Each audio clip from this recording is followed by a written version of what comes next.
multi-tool, tiny foot pegs.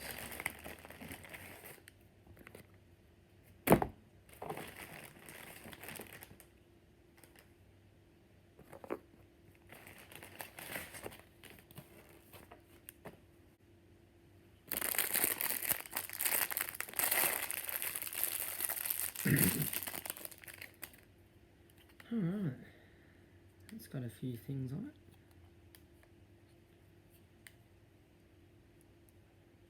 You get a 9mm, 10mm, and an 8mm.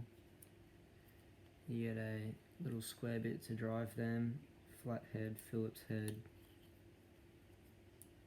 Get a 10mm, a 15mm, another 8mm, spoke wrench, and then what looks to be, it's that 2.5, 3, 4, 5, 6mm Allen keys. So not bad, not bad. It's about the same thing you get from local department store. I'm not sure why it came with the shorter foot pegs, because I thought it was one of the things that the new version of the Roadrunners came with the longer ones, but the company that sent me this already stuffed up once, so I don't want to send it back and wait for another one again, so I'm just going to accept those. I'll probably put BMX pegs on it anyway. I do like this multi-tool though. It's way better than the just set of Allen keys that you get with the version 1 Roadrunner. So yeah, I actually looked at getting one of these from Kmart the other day, but glad I didn't. I mean, it's pretty cheap and crappy anyway, but it's better than nothing. Be handy to keep on the bike. In here, I believe, is just a charger, which is correct. Just a charger with the port and everything. Good for me. It's got the Australian plug, so I haven't actually seen any other Australian people with one of these. So.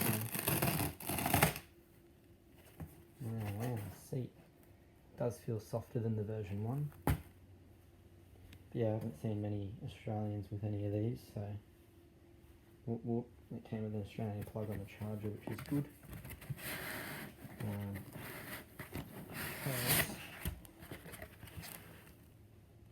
Just put the camera down and get it out. Rubber band.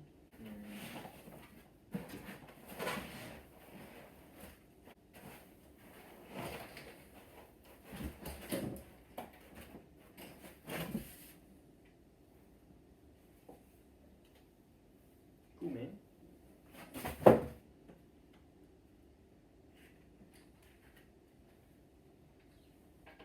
Stick that straight in there. Get it out the way.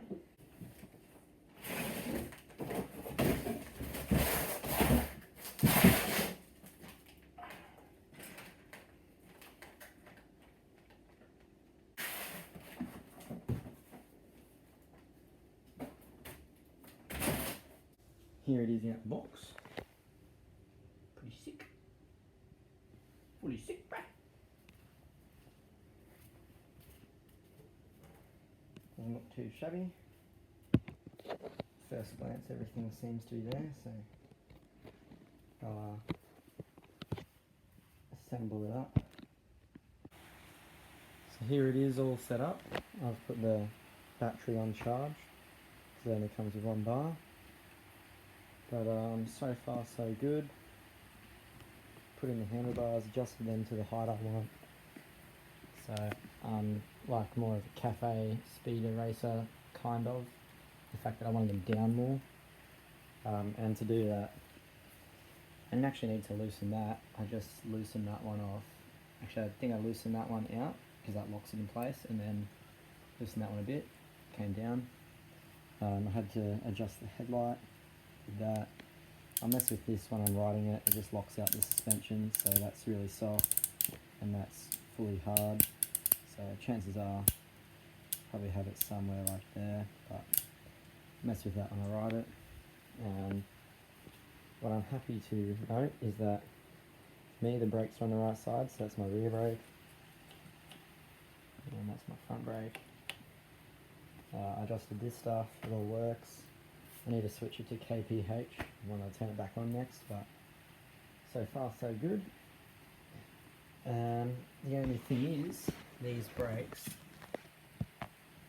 originally the mudguard bolt was in that hole there, but the brake itself, only half the pad was over the rotor, and so because I want full braking power, I loosened that off, loosened these off, and pushed it all the way in to try and get the most of the brake covering the rotor.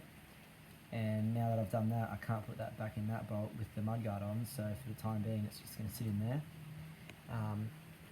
And it does contort the mudguard a little bit, but I've got some fully hydraulic brakes which I'm going to see if they would fix the problem, if they'd cover more of the disc anyway, so I'll go give them a go. They're not reds, they're not as cool. They also don't have the wire coming out of them like these ones do. Got a little wire there, which means that the brake lights wouldn't come on, but if it gives me better braking, it'll be worth it. But yeah, so far I'm pretty happy. It looks like I've got enough space in between these bars to store a small backpack or something when I'm riding, so I've done another little thing. Put a U-lock on the side, it's mounted up there. That only hits the bottom of my thigh when I've got my feet on the ground, so as soon as they're on the pegs, can't feel it, which is sick. And I also figured out that there's 2 bolts there. There's 2 bolts there, you can see them, and they're in slotted holes. So what you can actually do is you can loosen them. If you take them enough of the way out, you can lift the seat a little bit and move it back more, which I've done. So they're now right at the back of the slots that they're in, which means the seat is as far back as it will go, and it just gives me a little bit of extra space here to play with storage stuff. And also, I want to have my bum right up against this curve, so I can be stretched out flat as I can, kind of thing. You know, kind of speedy style, so it's another thing I did. I'm going to keep playing around now. Yeah, I'm going to fiddle around with some mods now, and I might make some more videos on it in the future, but that was my very short unboxing. Hope it gave you some info.